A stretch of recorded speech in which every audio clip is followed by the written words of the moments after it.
Ngaaka Blindé nee na ci histoire amul benn rapport bu mën a wax ni moo jekki saa toog ba mu neex ko rek mu leen di sànni ay pic amul mi ngi ko doon wax ci émission Aaru Mbedd moom ak Pape Sidi Fall. histoire bu ñu topp amul benn artiste boo xam ne mus naa jotee ak moom boo xamante ni man maa jeeg saar yi toog ba mu neex ma rek ma sànni ko pic amul musul am après bi ñu defee loolu. mais demal nga chercher loolu. mi ngi ko doon wax ci émission Aaru Mbedd moom ak Pape Sidi Fall. Pape Sidi Fall sax ni ko non waar am na. Ngaaka ni ko acca après mu tuddal ko Dip. ay Dip c'est mon Joe ah.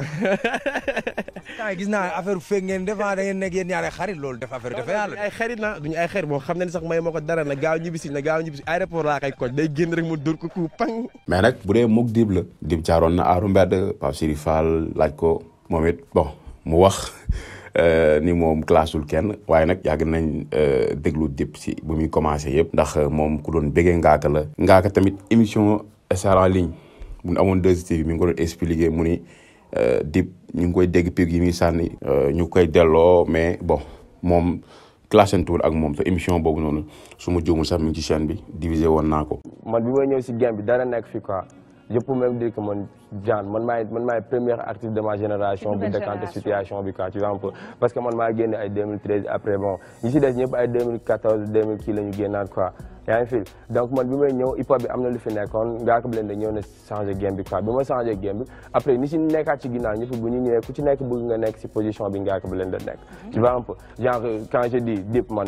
bon dama ko jox respect quoi bi muy njëkk ñëw booy xool ay interview booy koy laaj artistes yi nga déglu day wax Ngaaka Blindé tu vois man bokk naa ci artistes yi nga xamante ne genre moom genre source d'inspiration am la ñu woon quoi tu vois un peu donc après bu ñu demee ba ci biir voilà la ngeen def featuring nga bañ. non c'est que genre mooy wax naa ko parce que dama ne genre lii bon bëgguma sax di dugg si passé quoi. certes clash nañ ba benn temps donné. c'est le passé. non je dis le présent. d'accord mais bëgguma ñëwaat si ay passé parce que actuellement Ngaaka Blindé beneen nit la quoi. xam nga nit ku nekk tey ak position bi ngay toll genre bi ñu tollee foofu muy def ay clash di def ay clash man genre dama doon am réplique quoi genre même bu fekkee sax si ay si talent wala si niveau bon ma des si à part man genre bàyyi ma ko xel quoi tu vois un peu yaa ngi dégg non dama lay tagal après bu ñu ñëwee coolu di bëri xam nga classe bi jàppal Ngaaka indi di boobu game bi dafa naze quoi parce que Ngaaka Blindé moo ñëw décanté man maa bon bëgguma sax ci nouvelle génération bi yow yaa maa njëkk a génn tu vois maa njëkk a jël flow en 2013 maa njëkk a jël grand théâtre mu fees tu vois man maa njëkk a jël hip hop bi yóbbu ko si yeneen niveau et puis loolu dafay continuer toujours ba tey jii nii ci li ma nekk nii genre tey mu ne 2STV mooy am exclusivité bu Ngaaka Blindé nit yàgg nañ ñoo si plateau ñëwal ñu invité la ñu wax pay man ni duma wax si dara parce que temps bi jotagul peut-être tey la temps bi jot pare naa pour leeral lépp quoi depuis le début ba fii ma damay innové su ma innové booy ñëw xool si man def li may def bu ñu paree ma bàyyi leen foofu demaat nekkaat ci leneen il faut dak bi ñu ñëwee ci ay classe Ngaaka Dip Canabasse bu nit doof am ay biif Ngaaka ñëw dugg si genre wax naa ak Killa li mu ci mën wax ak Basse li mu ci mën peut-être am na yeneen nit yu ci wax man tout en étant boy ma participer si scène de conciliation tu vois un peu bi ñëwee grand théâtre ñoom ñu partagé scène affaire bi nekk si man fierté boobu genre j'étais un peu ému quoi bi ma yéegee si kaw scène bi remercier Killa si li mu def remercier Basse si li mu def boobu nit ñi ngi naan Ngaaka Dip ma leen genre ñi nga xamante ne sax jàpp non ay mais wala boog ma dama am jot yooyu mais aw ma temps ay nekk fii di cinéma wala di jouer film loolu wax ko théâtre kat yi xam nga ma ni genre man sama clash ak ñi nga xamante ne jàpp nañ sama clash ak Dip jeex na yaa ngi fi parce que boobu genre am na benn temps boo xam ne booy ku ci clash léegi ba léegi ni booy ku ci nekk da ngay foog ne boo clashul ci charme hip hop xaaral ma ñëw déglul boo clashul doo génn tu vois booy dañuy def clash parce que lu tax clash mi ngi wax ci charme hip hop la bokk loolu moo indi léegi nit ñi di dévoiler ay live nit yoo xam ne sutura la ci biir wax mi hip hop clash ci charme hip hop la bokk nit ñi di créer nit ay histoire yu taxawul clash ci charme hip hop la bokk nit ñi di wax leneen lu dul dëgg ngeen ci hip hop la bokk clash hip hop la bokk mais nañ ko yemale ci clash mais c'est-à-dire yow mënoo rap man maa mun rap man la yow yaa mun rap defal man li may def tout à fait est-ce que comprendre nga mais amul ay sama bàjjen wala yaa dem si yaayu kii wala yaa dem si diw c'est des trucs yoo xam ne c'est un peu féminin quoi musuma genre je dis pas musuma clashante ak moom yàgg na sànni ay pic yàgg nañ ko delloo tu vois un peu boobu man bi may ñëw si game bi dara nekk fi quoi je peux même dire que man genre man maay premier artiste de ma génération bu décanté situation bi quoi tu vois un peu parce que man maa génne ay 2013 après bon ñi si des ñëpp ay 2014 2000 kii la ñu génnaat quoi yaa ngi fi donc man bi may ñëw hip hop bi am na lu fi nekkoon Ngaaka Blindé ñëw na changé game bi quoi bi ma changé game bi après ni si nekkaat ci ginnaaw ñëpp bu ñu ñëwee ku ci nekk bëgg nga nekk si position bi Ngaaka Blindé nekk tu vois un peu genre quand je dis Dip man bon dama ko jox respect quoi bi muy njëkk ñëw booy xool ay interview booy koy laaj artistes yi nga déglu day wax Ngaaka Blindé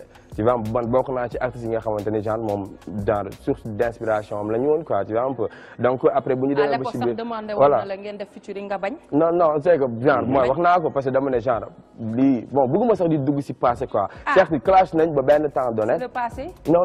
je dis d'accord mais bëgguma ñëwaat si ay passé parce que actuellement Ngaaka Blindé beneen nit la quoi xam nga nit ku nekk tey ak position bi ngay toll genre bi ñu tollee foofu muy def ay clash di def ay clash man genre dama doon am réplique quoi genre même bu fekkee sax si ay si talent wala si niveau